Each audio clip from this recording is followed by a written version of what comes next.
day I got a phone call from a young man who was interested in a black lacquer bedroom set I had advertised. And at the same time, he said he had a limited budget of $700. I said, sure, come in and I'll be glad to work with you. Shortly after that phone call, a young guy walked in, and on both arms he had the most gruesome tattoos I've ever seen. I was really in shock to see such a thing, but he identified himself that I spoke to somebody about a black lacquer bedroom set. So I proceeded for about the next hour to walk around the store. We picked out merchandise. My father, seeing all his hateful tattoos, kept ignoring them and really went out of his way to assist and make sure he stayed under his budget.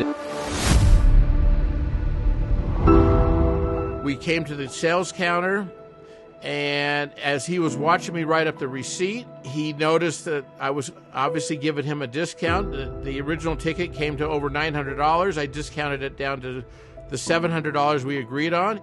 It was, amazement to this customer how my father went out of his way to really pay attention to his budget and keep him under that and still give him amazing service as if he was spending, thousands. He paid me, and then we proceeded to load his truck. It was a hot summer day.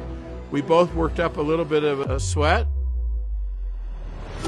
My father offered him a Coke and said, hey, sit down, cool off a little bit. And they started chatting a little bit and having a conversation.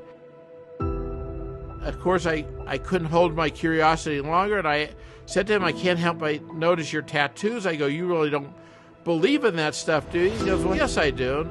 He proceeded to tell me he and his cohorts have done a lot of bad things to people of color and to Jewish people, and that Jews are liars and thieves and bad people. And about that time, I decided to take off my cap, and I shared with him, well, I'm Jewish.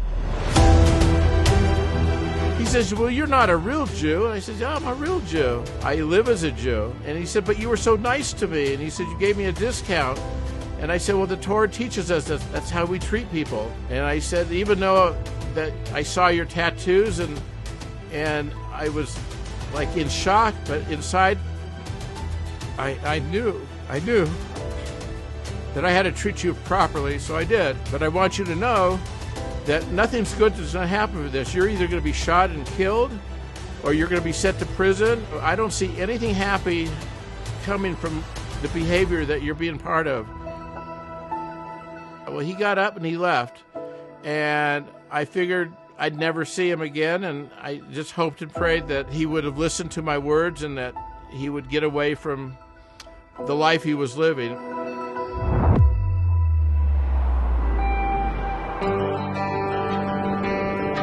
About a year later, the same man came in, only this time he was wearing a long sleeve shirt, and he was dressed and professional looking. Right away he says to my dad, hey, do you recognize me? And my dad said, well, of course I recognize you. You're a face I'm never going to forget, after our meeting last year. And he said, well, I came in today to give you an apology. And I said, why are you giving me an apology?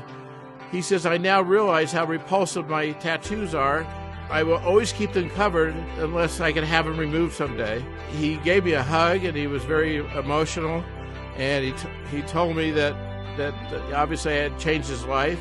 A scenario where this person, through just a good conversation with my dad and showing him true Yid, a true Jew behaves, was able to really change his mind about how he thinks about Jews and how he takes his own life into consideration. As I reflect, I realize that had I not been able to put my personal feelings aside and realize that even though he didn't know I was a Jew, but as a Jew, we're taught we have to behave a certain way, live a certain way.